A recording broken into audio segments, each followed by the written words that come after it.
George ஆர்வெல்லின் விலங்கு பண்ணை அத்தியாயம் 6. அந்த வருஷம் பூராவும் விலங்குகள் எல்லாம் அடிமைகள் போல வேலை செய்தன. ஆனால் வேலை செய்வதிலே ஒரு ஆனந்தம் இருப்பதை கண்டன அவை. எந்த தியாகமும் செய்ய தயங்கவில்லை அவை.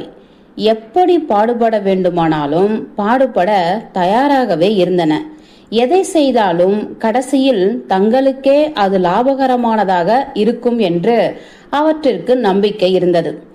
தங்கள் வாழ்நாளில் அது லாபம் தராவிட்டாலும் பிற்கால சந்ததியருக்கு நிச்சயம் பலன் தரும் என்கிற நம்பிக்கையில் அவை எதையும் கஷ்டப்பட்டு செய்ய தயாராக இருந்தன. தவிரவும் தங்கள் உழைப்பினால் சோம்பேறிகளான மனிதர்கள், திருட்டு புத்தி உள்ள மனிதர்கள் நிச்சயமாக லாபமடைய மாட்டார்கள் என்கிற நம்பிக்கையும் அவைகளை வெகுவாக ஊக்கி முன்னேற செய்தது. வசந்தத்திலும் கோடையிலும் அவை வாரத்தில் 60 மணி நேரம் வேலை செய்தன.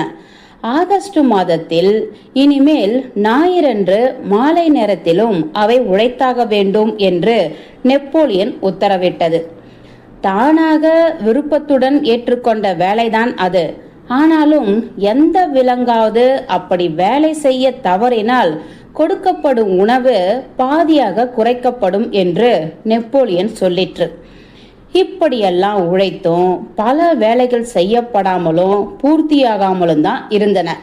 முந்தைய வருஷத்தை விட அறுவடை குறைவாகவே இருந்தது. கோடை ஆரம்பத்தில் கிழங்கு நட வேண்டிய 2 வயல்களில் கிழங்கு நடவே இல்லை. வயல்கள் உரிய சமயத்தில் உழுது பண்படுத்தவில்லை. அடுத்த மாரிகாலத்தில் கஷ்டங்கள் இன்னும் அதிகமாகிவிடும் என்று கண்டு கொள்வது சுலபமாகவே இருந்தது. காற்றாடி இயந்திரம் நிர்மாணிக்கும் வேலையும் சற்று எதிர்பார்த்ததை விட கடினமாகத்தான் இருந்தது. எதிர்பாராத சில கஷ்டங்களும் முளைத்தன. கல்வெட்டி எடுக்க சுக்கங்கார் குன்று ஒன்று பண்ணையிலேயே இருந்தது. பண்ணையில போதுமான சுண்ணாம்பும் சிமெண்ட்டும் தயாராக இருந்தன. கட்டிடம் கட்டுவதற்கு தேவையான ஜாமான்கள் எல்லாம் சுலபமாகவே கிடைத்தன. ஆனால் அந்த கற்களை தேவையான அளவுக்கு எப்படி உடைத்து சேர்ப்பது என்பதுதான் முதலில் விலங்குகளுக்கு தெரியவே இல்லை. கற்கோடாரியையும் சம்மட்டியும் கொண்டுதான் இதை செய்ய முடியும் போல இருந்தது. ஆனால் இதை உபயோகிக்க விலங்குகளால் முடியாது. பின்னங்கால்களால் நின்று கொண்டால் ஒழிய இது சாத்தியமல்ல. பல வாரங்கள் தொடர்ந்து பல முயற்சிகள் செய்த பின்புதான் சரியான யோசனை ஒரு விலங்குக்கு தோன்றியது. குன்றின் மேலிருந்து கற்களை உருட்டிவிட்டால் தானாகவே கீழே விழுந்து அவை சிறு சிறு கற்களாக நொறுங்கிவிடும் என்பதுதான் அந்த யோசனை. கீழே பெரிய கற்கள் கிடந்தன. அவற்றை ஒன்றன் பின் ஒன்றாக குன்றின் மேல் எல்லா விலங்குகளுமாக சேர்ந்து புரட்டி கொண்டு போய் உச்சியிலிருந்து உருட்டி தள்ளின. உச்சியில் கொண்டு போய் கற்களை சேர்ப்பதுதான் மிகவும் கஷ்டமான காரியமாக இருந்தது. கயிற்றை கட்டி ஆடு மாடு குதிரை எல்லாமாக சேர்ந்து மேலே இழுத்தன. அவசியமான போது இந்த வேலையில் பன்றிகள் கூட உதவின. உடைந்த கற்களை கொண்டு வந்து காற்றாடி இயந்திரம் கட்ட வேண்டிய இடத்தில் சேர்ப்பது சுலபமான வேலைதான். வண்டியில் போட்டு குதிரைகள் கொணர்ந்தன. சில ஆடுகள் ஒவ்வொரு கல்லாக புரட்டி கொணர்ந்து சேர்த்தன. முரியலும் பெஞ்சமனும் கூட பழைய ரேக்லா வண்டியில கற்களை போட்டு இழுத்து கொணர்ந்து சேர்த்தன. கோடை முடிவுக்குள் தேவையான கற்கள் வந்து சேர்ந்து விட்டன. பன்றிகளின் மேற்பார்வையில் அதற்கு பிறகு கட்டிட வேலை தொடங்கிற்று. ஆனால் அது மிகவும் மெதுவாக நடந்தது. மிகவும் சிரமமான காரியமாகத்தான் இருந்தது. ஒரு நாள் முழுதும் அலுப்பு தருகிற வகையில் முழு முயற்சியும் செய்தால் ஒரு பெரிய கல்லை குன்றின் மேல் எல்லா விலங்குகளுமாக சேர்ந்து உருட்டி ஏற்ற முடிந்தது.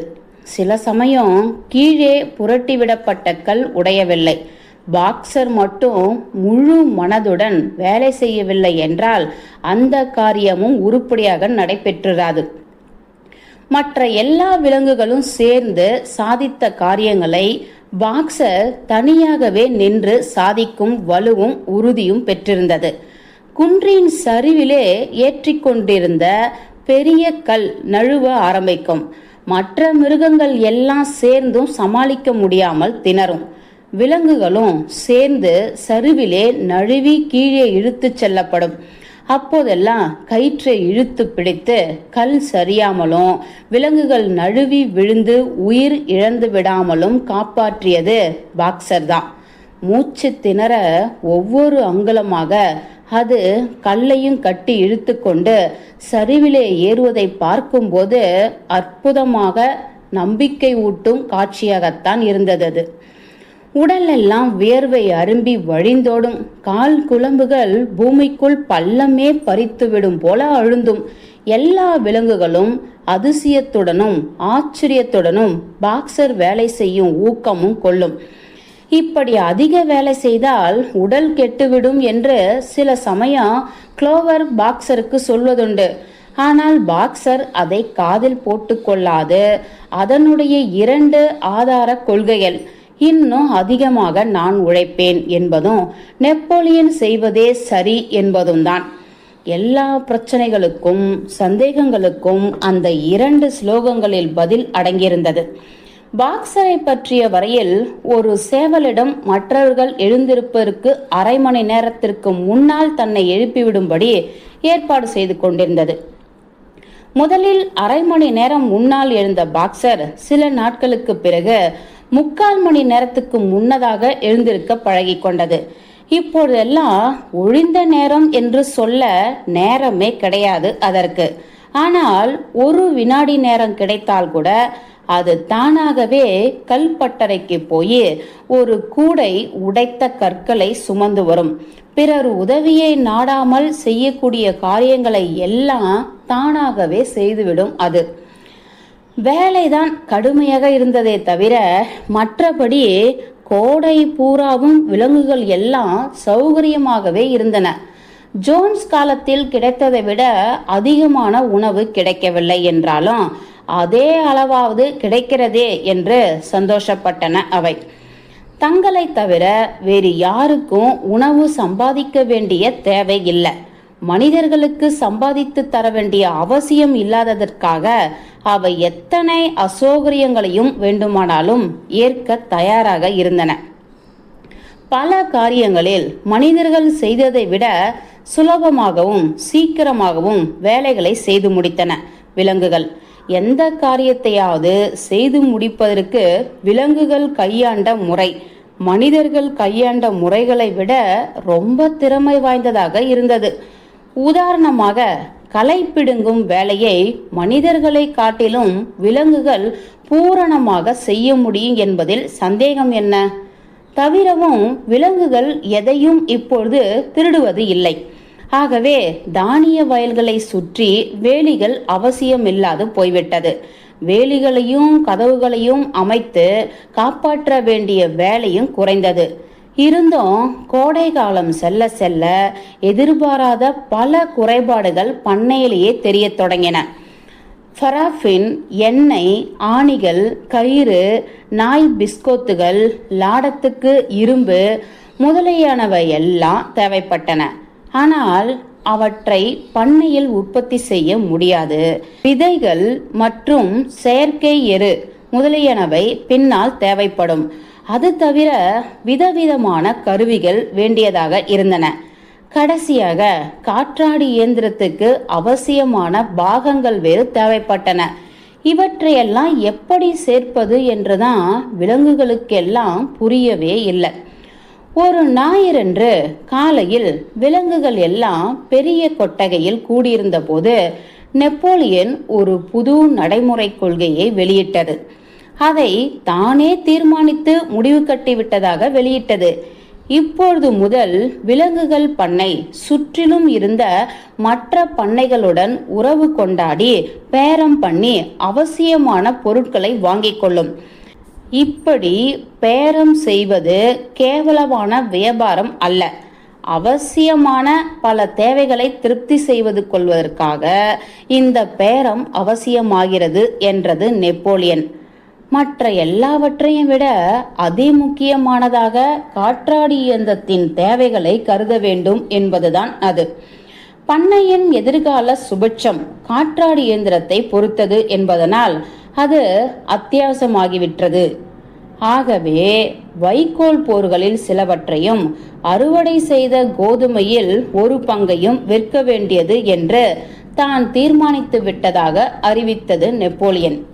பின்னர் இன்னும் பணம் வேண்டியதாக இருந்தால் கோழிகள் இட்ட முட்டைகளையும் விற்க வேண்டி நேரிடலாம். வெல்லிங்டன் கிராமத்தில் கோழி முட்டைகளுக்கு எப்பொழுதுமே கிராக்கி உண்டு, விலை போகும். காற்றாடி இயந்திரத்தை நிர்மாணிக்க கோழிகள் செய்யும் பிரத்யேக தியாகமாக இதை எண்ணி அவை 7 ஜென்மத்துக்கும் பெருமைப்படலாம் என்றது நெப்போலியன். மீண்டும் மிருகங்களிடையே தெளிவில்லாத ஒரு அதிருப்தியும் அவநம்பிக்கையும் தலை தூக்கின. மனிதர்களுடன் எந்த மாதிரியும் பழகுவதில்லை, வியாபாரத்தில் எக்காரணம் கொண்டும் ஈடுபடுவதில்லை, பணத்தை கையிலையும் தொடுவதில்லை என்பவையெல்லாம் புரட்சிக்கே ஆதாரமான கொள்கைகள் அல்லவா? ஜோன்ஸை அடித்து விரட்டியவுடன் மிருகங்கள் கூடி தீர்மானித்து கொண்ட அடிப்படை விஷயங்கள் அல்லவோ அவையெல்லாம். விலங்கு புரட்சி வெற்றியின் அஸ்திவாரமே அவைதானே. இப்படி தீர்மானங்கள் செய்த விஷயம் பல மிருகங்களுக்கும் நன்றாகவே ஞாபகம் இருந்தது, அல்லது ஞாபகம் இருப்பது போல இருந்தது. நெப்போலியன் விவாத கூட்டங்கள் தேவையில்லை என்று சொன்னபோது அதை எதிர்த்து 2 வார்த்தைகள் கூறிய 4 வாலிப பன்றிகள் இப்பொழுதும் அதிக தெம்பில்லாமல் இது பற்றி தங்கள் சந்தேகங்களை வெளியிட்டன. ஆனால் அவர்களை பார்த்து வேட்டை நாய்கள் உருமத் தொடங்கிய உடனே வாயை மூடிக்கொண்டு விட்டன. உடனே ஆடுகள் 4 கால் நல்லது 2 கால் கெட்டது என்கிற பாட்டை தொடங்கியதும் துணிச்சலற்ற எதிர்ப்பு குரல்கள் யாரு காதிலும் விழவே இல்லை. யாரோ எதிர்த்தார்கள் என்கிற அசட்டு காரியமே அமுங்கி போய்விட்டது. கடைசியில் மௌனமாக இருங்கள் என்பதற்கு அறிகுறியாக நெப்போலியன் ஒரு காலை தூக்கி காட்டிவிட்டு ஏக மனதாக நிறைவேறிய இந்த தீர்மானத்தின்படி செயலாற்ற வேண்டியதற்கான வழிகள் எல்லாம் ஏற்கனவே செய்யப்பட்டு விட்டதாக அறிவித்தது. விலங்குகளில் எதுவும் எந்த மனிதனையும் அணுக வேண்டிய அவசியமே கிடையாது. அப்படி நேர்ந்தால் அது நல்லதற்கு அல்ல என்கிற அபிப்பிராயத்தை அது ஆணித்தரமாக தெரிவித்தது. எனவே தானே இந்த அவசியமான ஆனால் வெறுக்க வேண்டிய பொறுப்பை ஏற்று நடத்த சித்தமாக இருப்பதாக தெரிவித்தது நெப்போலியன். கிராமத்தில் வசித்த திரு விம்பர் என்கிற ஒரு வக்கீல் மூலம் விலங்கு பண்ணையின் கொடுக்கல் வாங்கல் காரியங்கள் எல்லாம் நடைபெற ஏற்பாடு செய்திருந்தது நெப்போலியன். வெளி உலகுக்கும் விலங்கு பண்ணைக்கும் உள்ள ஒரே தொடர்பு அந்த வக்கீல்தான்.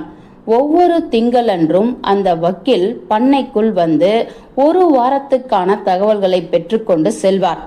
இத்தகவல்களை கூறிய நெப்போலியன் விலங்கு பண்ணை வாழ்க வாழ்க என்று சொல்லி வழக்கம் போல தனது பிரசங்கத்தை முடித்தது. உடனே விலங்குகள் எல்லாம் இங்கிலாந்தின் விலங்குகள் என்ற பாட்டை பாடிவிட்டு கலைய அனுமதிக்கப்பட்டன. இதற்கு பிறகு ஸ்வீக்லர் பன்றி விலங்கு பண்ணையில் அங்கும் இங்கும் ஓடி தெரிந்து விலங்குகளின் மனதில் எழுந்த சந்தேகங்களை எல்லாம் நிவர்த்தி செய்து வைத்தது. வியாபாரம் செய்வதில்லை என்றோ பணத்தையே தொடுவதில்லை என்றோ புரட்சிக்கு பின் தீர்மானங்கள் நிறைவேற்றப்படவே இல்லை என்று சாதித்தது.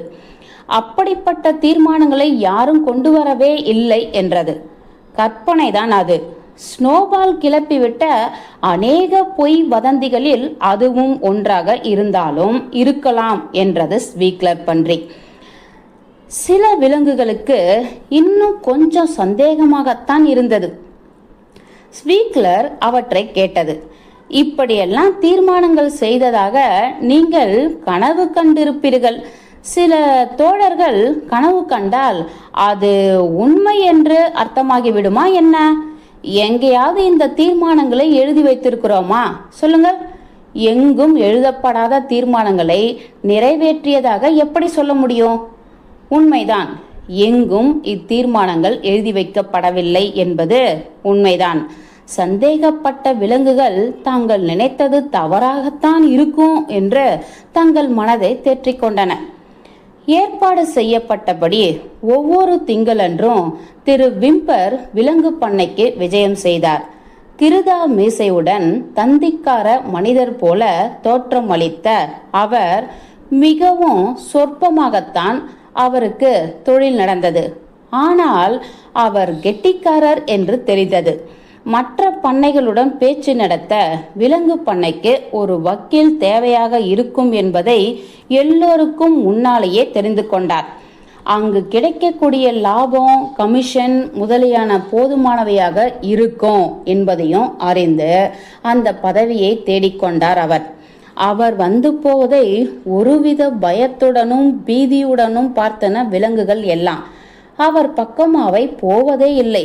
இருந்தாலும் நிமிர்ந்து 2 கால்களில் நின்று கொண்டிருந்த விம்பர் என்ற மனிதன் 4 கால் பன்றியாகிய நெப்போலியனின் உத்தரவுகளை கேட்டு அவற்றிற்கு கீழ்ப்படிந்து நடப்பது அவைகள் மனதுக்கும் ஓரளவு மகிழ்ச்சி தருவதாக இருந்தது, பெருமையாகவும் இருந்தது. புது ஏற்பாடு கூட நல்ல ஏற்பாடுதான் என்று நினைக்க அவைகளை தூண்டியது. 2 கால் மனிதன் 4 கால் விலங்குகளுக்கு கீழ்ப்பணிந்து நடந்தது ஆனந்தம் தரும் காட்சியாகத்தான் மற்ற விலங்குகளுக்கு பட்டது. இப்பொழுது மனிதர்களுடன் விலங்குகளின் உறவு முன்பு இருந்ததைப் போல இல்லை. நிலைமை மாறிவிட்டது. அது சேம நல பாதையில் முன்னேறி கொண்டிருந்தது என்பதற்காக விலங்கு பண்ணையை மனிதர்கள் குறை சொல்லாமலோ கேலி செய்யாமலோ வெறுக்காமலோ இல்லை. முன்பு வெறுத்ததை விட இப்பொழுது அதை அதிகமாக வெறுத்தார்கள் என்றே சொல்ல வேண்டும். இன்றோ நாளையோ கூடிய சீக்கிரத்தில் ஒரு நாள் விலங்கு பண்ணை கவிழ்ந்து அழிந்துவிடும் என்றுதான் மனிதர்களில் ஒவ்வொருவனும் நம்பினான். அப்படி நம்ப வேண்டியதுதான் தங்கள் தர்மம் என்று அவர்கள் எண்ணினார்கள். காற்றாடி இயந்திர முயற்சி ஒரு காலும் பலிக்கப் போவதில்லை என்பது அவர்களுக்கு தெளிவாகவே தெரிந்தது. மதுக்கடையிலையும் சத்திர சாவடிகளையும் சந்திக்கும் போது பேனாவும் பென்சிலும் பேப்பருமாக கோடுகள் போட்டு வரைந்து காட்டிட்ட காற்றாடி இயந்திரம் சாய்ந்துவிடும் என்பதை மீண்டும் ஒரு தரம் ஒருவருக்கொருவர் மெய்ப்பித்துக் கொள்வார்கள். சாயாமல் நிமிர்ந்து நின்றாலும் கூட தன் வேலையை அது செய்யாது என்று தலையை ஆட்டிக்கொண்டே சொல்வார்கள். இருந்தாலும் மிருகங்கள் தங்கள் அலுவல்களை கவனித்துக் கொண்டு முன்னேறியது பற்றி அவர்கள் ஒரு நல்ல அபிப்பிராயம் கொள்ளாமல் இருக்க முடியவில்லை.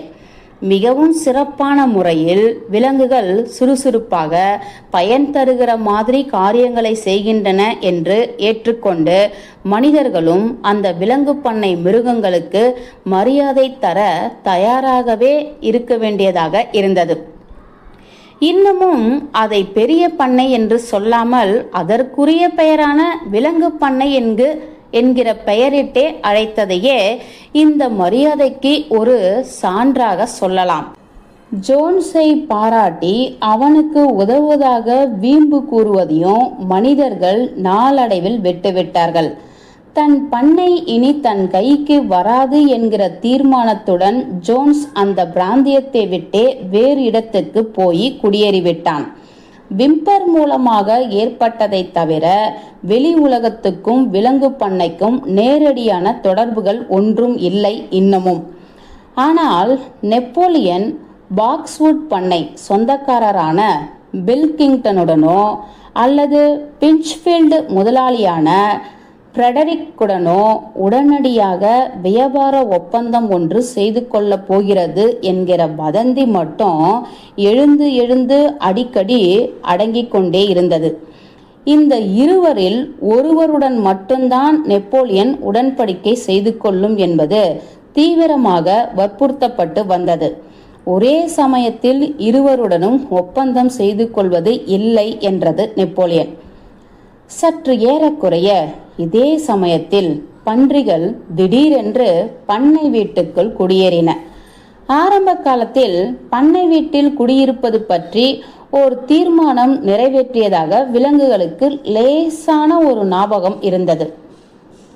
மீண்டும் ஸ்வீக்லர் எத்தனையோ சமாதானங்கள் கூறி அப்படியெல்லாம் ஒன்றுமே இல்லையே என்று ஸ்தாபித்து விட்டது. பண்ணையின் அஸ்திவாரமாக விளங்கும் பன்றிகள் அமைதியான ஒரு இடத்தில் தங்கள் வேலைகளை சரிவர கவனிக்க முடியும் என்றது ஸ்வீக்லர். இப்போதெல்லாம் நெப்போலியனை பெயர் சொல்லி குறிப்பதில்லை, தலைவர் என்றுதான் குறிப்பிடும். தலைவரின் கௌரவத்துக்கு ஏற்றது அந்த வீட்டில் வசிப்பதுதான். பன்றி கொட்டிலில் தலைவர் அடைப்பட்டு கிடந்தால் அது பண்ணையின் கௌரவத்துக்கே இழுக்கான காரியம் அல்லவா? இப்படியெல்லாம் ஸ்வீக்லர் பேசியும் மிருகங்கள் சிலவற்றிற்கு அதிருப்தியாகத்தான் இருந்தது. பன்றிகள் சமையல் அறையில் சாப்பிட்டன என்பது மட்டுமன்றி படுக்கை அறையில் படுத்து உறங்கின என்று அறிந்தபோது விலங்குகளுக்கு மன நிம்மதி இல்லாமல் போயிற்று. பாக்ஸர் வழக்கம் போல நெப்போலியன் செய்வதே சரி என்று சொல்லி விவாதத்தை முடித்துவிட்டது. ஆனால் புரட்சி காலத்திய விதி ஒன்று விலங்குகள் படுக்கையில் படுத்து உறங்குவதை தடுத்ததாக குளோவருக்கு ஞாபகம் இருந்தது. கொட்டகையின் கோடி சுவரில் எழுதியிருந்த 7 விதிகளையும் போய் பார்த்தது.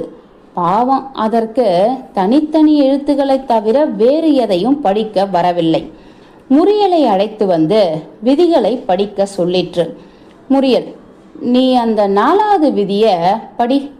படுக்கையில் படுத்து உறங்குவது பற்றி அதில் என்ன சொல்லியிருக்கிறது என்றது. மிகவும் சிரமப்பட்டு முரியல் எழுத்து கூட்டி படித்தது. விதி சொல்கிறது, விரிப்பு விரித்த படுக்கையில் மிருகங்கள் படுத்து உறங்கக்கூடாது என்று வாசித்தது முரியல். விரிப்புகளை பற்றி புரட்சி காலத்திய விதிகளில் எதுவும் இருந்ததாக குளோவருக்கு ஞாபகமே இல்லை என்பது உண்மைதான். ஆனால் 4வது விதிதான் தெளிவாக எழுதியிருக்கிறதே, அதில் தவறு என்ன இருக்கக்கூடும்? 2 வேட்டை நாய்களுடன் அந்த சமயம் எதிர்பாராத விதமாக அங்கு வந்து சேர்ந்தார் ஸ்வீக்லர்.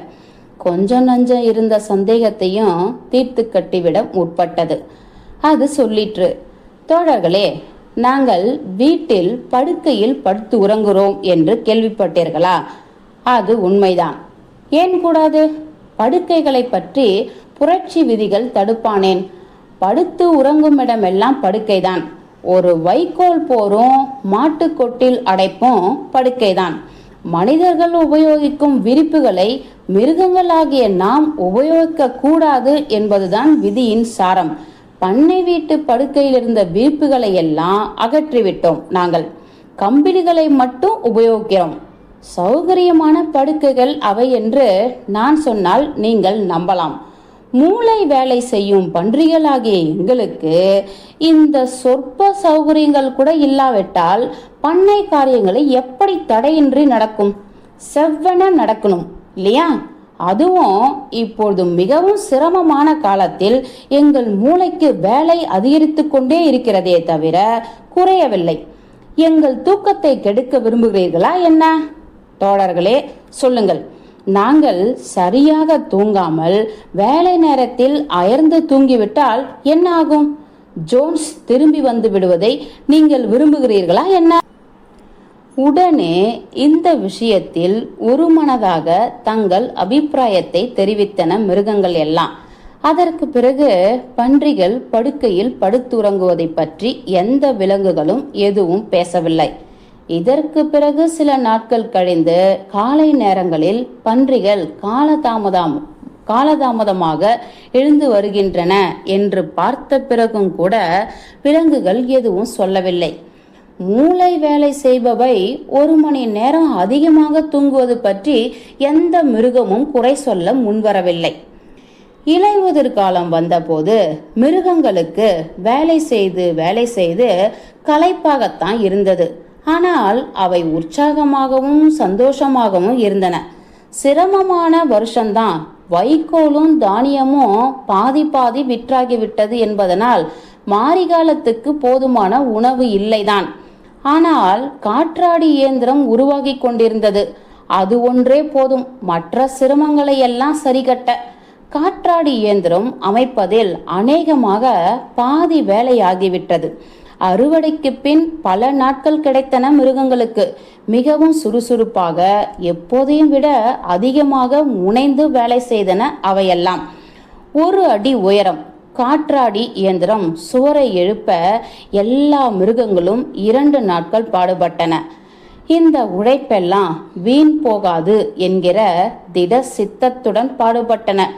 இரவு நேரத்தில் சந்திரன் ஒளியில் பாக்ஸர் சில சமயம் தானாக சில சிரமமான காரியங்களை செய்து முடிக்கும். ஓய்வு கிடைத்த நேரத்தில் கட்டிக்கொண்டிருந்த சுவர்களை சுற்றி வந்து கூத்தாடி களியாட்டம் ஆடின விலங்குகள் எனலாம். சுவர்கள் உறுதியாகவும் நேராகவும் நிமிர்ந்து நிற்பதை பார்த்து பார்த்து ஆனந்தப்படும். இப்படிப்பட்ட அதிசயத்தை தங்களால் எப்படி சாதிக்க முடிந்தது என்று ஆச்சரியப்படும். கேட்டு பெஞ்சமின் மட்டும்தான் காற்றாடி இயந்திரம் பற்றி உற்சாகமோ ஆனந்தமோ கொள்ள மறுத்தது. ஆனால் வழக்கம் போல அது எதுவும் சொல்வதில்லை. கழுதைகள் நீண்ட காலம் வசிக்கின்றன என்கிற புதிர் வாக்கியத்தை தவிர வேறு எதையும் அது சொல்லவில்லை. நவம்பர் மாதம் வந்தது. தென்மேற்கு பருவக்காற்று கடுமையாக வீசிற்று. அதனால் காற்றாடி இயந்திர கட்டிட வேலை நின்றுவிட்டது.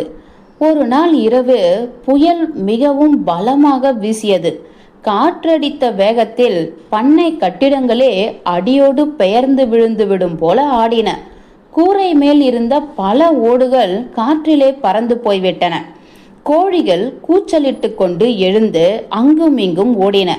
தூரத்தில் எங்கேயோ ஒரு துப்பாக்கி வெடிச்சத்தம் கேட்டது என்று எல்லா மிருகங்களும் ஒரே சமயத்தில் கனவு கண்டு விழித்து கொண்டு நடுங்கின. காலையில் எழுந்து வந்து பார்த்தபோது கொடிமரம் சாய்ந்து கிடந்தது. ஒரு பெரிய பழைய வேப்ப மரம் வேரோடு சாய்ந்து விட்டது. காற்று அதை கிழங்கை பிடுங்குவது போல பிடுங்கி போட்டுவிட்டது. இதை கவனித்த உடனேயே எல்லா மிருகங்களும் அடுத்த பக்கமாக திரும்பி பார்த்தன. அப்பொழுது அதிபயங்கரமான காட்சி ஒன்றை அவைகள் கண்டன. காற்றாடி இயந்திரம் அடியோடு நாசமாகிவிட்டது. பதட்டத்துடன் விலங்குகள் ஓடி போய் பார்த்தன.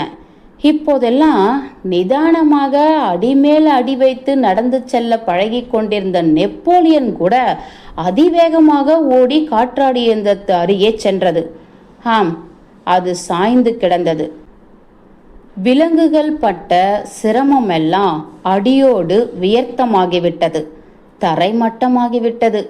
அவை எவ்வளவு சிரமப்பட்டு எழுப்பிய கட்டிடம்! அரும்பாடுபட்டு சேர்த்து அடுக்கிய கற்கள் நாலா பக்கமும் சிதறி கிடந்தன. முதலில் அவைகளால் ஒரு வார்த்தை கூட பேச முடியவில்லை. துயரம் தொண்டையை அடைக்க சிதறி கிடந்த கற்களை பார்த்து கொண்டு நின்றன. நெப்போலியனும் மௌனமாக குறுக்கும் நெடுக்குமாக நடந்தது. அடிக்கடி பூமியை முகர்ந்து பார்த்தது. அதன் வால் விரைத்து கொண்டு நின்றபடி அங்கும் இங்கும் அலைந்தது. அது மிகவும் தீவிரமான யோசனையில் ஆழ்ந்திருந்தது என்பதற்கு அந்த வாளின் நிலைதான் அறிகுறி என்பது மிருகங்களுக்கு தெரியும். திடீரென்று நின்று ஒரு தீர்மானத்துக்கு வந்துவிட்டது போல நிமிர்ந்து பார்த்தது நெப்போலியன். அமைதியாக அது பேசத் தொடங்கிற்று. தோழர்களே, இதற்கு காரணம் யாரென்று தெரியுமா உங்களுக்கு? இரவில் ரகசியமாக வந்து நமது காற்றாடி இயந்திரத்தை கவிழ்த்த விரோதி யார் என்று தெரியுமா உங்களுக்கு? இடி போன்ற குரலில் அந்த விரோதியின் பெயரை சொல்லியது நெப்போலியன். ஸ்னோபால். ஸ்னோபால் தான் இதற்கு மூல காரணம். ஸ்னோபால் தான் நம் மேலுள்ள விரோதத்தால் இதை செய்திருக்கிறது. தீங்கு செய்வது என்கிற எண்ணத்துடன் நமது திட்டங்களை பாழாக்கும் உத்தேசத்துடன் தனக்கு நேர்ந்த நாடு கடத்தலுக்கு வஞ்சம் தீர்த்து கொள்ளும் ஒரே நோக்கத்துடன் நமது விரோதி, நாட்டின் எதிரி இதை செய்திருக்கிறது. 1 வருஷத்து வேலையை ஒரே இரவில் வந்து வீணாக்கிவிட்டது. தோழர்களே, ஸ்னோபாலுக்கு நான் இப்பொழுது மரண தண்டனை விதிக்கிறேன். எந்த மிருகம் அதை கொன்று வீழ்த்துகிறதோ அதற்கு விலங்கு வீரன் 2ஆம் தர பட்டமும் 6 ஆப்பிள்களும் தருவேன். ஸ்னோபாலை உயிருடன் பிடித்து கொணர்ந்து என்னிடம் விடுகிறவர்களுக்கு 10 ஆப்பிள்களும் இனாமும் அளிக்கப்படும் என்பதை இதனால் சகல விலங்குகளுக்கும் அறிவிக்கவும். மிருகங்கள் ஸ்தம்பித்து விட்டன. ஸ்னோபால் கூட இப்படிப்பட்ட தீய செயலை செய்திருக்க முடியுமா என்று அவைகளுக்கு சந்தேகமாக இருந்தது. இருந்தாலும் எல்லா மிருகங்களும் கோபமாக ஆராவரித்தன. உடனே ஸ்னோபால் திரும்பி வந்தால் அதை பிடிக்க என்னென்ன வழிகளை கையாளலாம் என்று விலங்குகள் எல்லாம் சிந்திக்க தலைப்பட்டன. பின்னர் தரையில் ஒரு பன்றியின் காலடி சுவடுகள் கண்டுபிடிக்கப்பட்டன. காற்றாடி இயந்திரம் இருந்த பக்கத்தில் பல அடி தூரம் தெரிந்த சுவடுகள் வேலியில் ஒரு பொந்து வரை போவது போல இருந்தது. நெப்போலியன் அந்த சுவடுகளை முகர்ந்து பார்த்துவிட்டு அவை ஸ்னோபாலின் காலடி சுவடுகள் தான் என்று சொல்லிற்று. ஸ்னோபால் பாக்ஸ்வுட் பண்ணை பக்கமாக வந்து விலங்கு பண்ணையில் புகுந்து அழிக்கும் வேலையில் ஈடுபட்டிருக்கலாம் என்று அபிப்பிராயப்பட்டது நெப்போலியன். தாமதம் வேண்டாம் தோழர்களே என்று கூறியது நெப்போலியன்.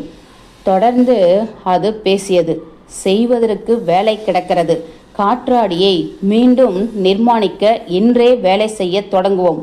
மழையோ பனியோ வெயிலோ எதையும் பொருட்படுத்தாமல் ஆக்க வேலையில் ஈடுபடுவோம். நமது வேலையை அவ்வளவு சுலபமாக அழித்தொழித்து விட முடியாது என்று இந்த துரோகிக்கு தெளிவாக்க வேண்டியது அவசியம். ஞாபகம் இருக்கட்டும் தோழர்களே, நமது திட்டங்களில் எல்லளவும் மாறுதல் கிடையாது. 1க்கு 4ஆக பாடுபட்டு திட்டங்களை நிறைவேற்றுவோம். முன்னேறுங்கள் தோழர்களே. காற்றாடி இயந்திரம் நீடூழி வாழட்டும். விலங்கு பண்ணை வாழ்க. அத்தியாயம் 6 முடிந்தது. சார்ஜ்